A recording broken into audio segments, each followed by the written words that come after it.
The कहानी room के room number 3 में आपका स्वागत है। आज की कहानी है अंधेरे के पीछे। नैना देवी का शाप सालों से वीरान पड़ा। वह नैना देवी मंदिर दूर पहाड़ियों के बीच धुंध की परतों में छिपा हुआ एक ऐसा नाम बन चुका था जिसे लोग अब सिर्फ फुसफुसा कर लेते थे या फिर बिल्कुल नहीं। मगर अंशुमान, जो अपने क्राइम थ्रिलर पॉडकास्ट गहरी परछाइयों के लिए कुख्यात रहस्यों की खोज करता था, इस कहानी को लेकर जुनूनी हो गया था। उसे यह समझ नहीं आ रहा था कि आखिर क्यों हर साल एक युवती इस क्षेत्र में लापता हो जाती है, और वो भी सिर्फ कार्तिक पूर्णिमा की रात। जैसे ही वो मंदिर के पास पहुंचा, घड़ी ने रात के 10 बजाए और हवा एकाएक सिहरने लगी। पुराने मंदिर के पत्थरों पर खून के धब्बे जैसे उभरने लगे। पुराने नहीं, ताजे। चारों ओर सन्नाटा इतना गाढ़ा था कि उसकी सांसों की आवाज भी गूंज रही थी। अंदर घुसते ही लगा जैसे उसने कोई सीमा पार कर ली हो। समय रुक गया था और दीवारों ने देखना शुरू कर दिया था। मंदिर के गर्भगृह में रखा था एक टूटा हुआ श्रृंगारदान, जिसमें धूल से ढकी एक सिंदूरी लकीर अब भी ताजी लगती थी। और वहां बिखरे बालों के गुच्छे, किसी के चीखने की गूंज जैसे पत्थरों में समा गई हो। तभी पीछे से धीमे कदमों की आवाज आई, जैसे नंगे पांव कोई जमीन पर घिसटता चला आ रहा हो।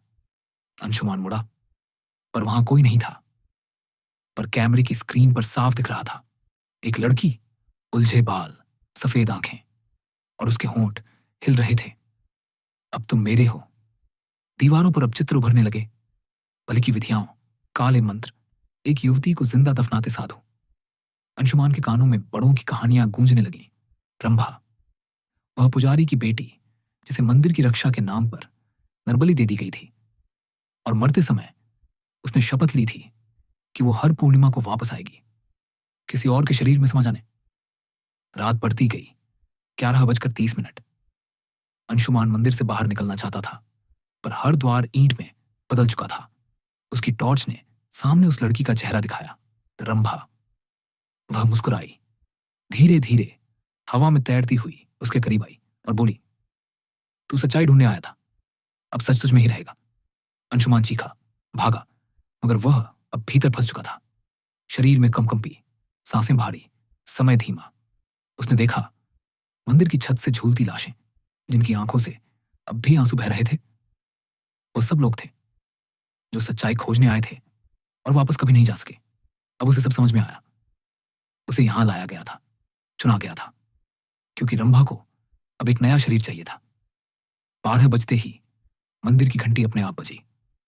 पूरे गांव में बिजली चली गई और मंदिर के शिखर से एक जोरदार चीख निकली। सुबह गांव वाले दौड़ते हुए मंदिर पहुंचे। मंदिर बंद था, पर दरवाजे के बाहर मिट्टी पर एक नाम खून से लिखा था, अंशुमान।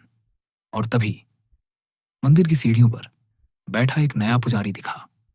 सफेद आंखें, मुस्कुराता चेहरा, और उसके होंठ धीरे धीरे बुदबुदाए। अब अगली पूर्णिमा का इंतजार करो।